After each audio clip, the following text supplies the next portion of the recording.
சிவபெருமானுக்கு மேலே வேறு தெய்வம் இல்லை. சைவத்தின் மேற் சமயம் வேறு இல்லை, அதில் சார் சிவமாம் தெய்வத்தின் மேல் தெய்வம் இல்லைன்னு பாட்டு. சிவபெருமானுக்கு மேலே தெய்வம் இல்லை அப்படின்னா அவரை எல்லோரும் கும்பிடுகிறார்கள் அப்படின்னு பொருள். அவர் யாரையும் கும்பிட மாட்டார். சேர்ந்தறியா கையானைன்னு திருமுறை.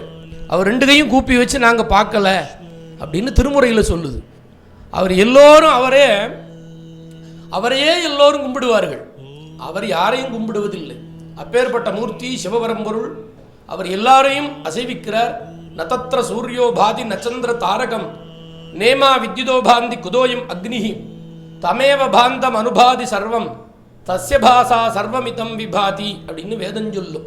நதத்ர சூரியோ பாதி, சூரியன், சந்திரன், அக்னி, இடி, மின்னல், வாயு இவைகளெல்லாம் தாம் பிரகாசிப்பதினால் பிரகாசிக்கிறது.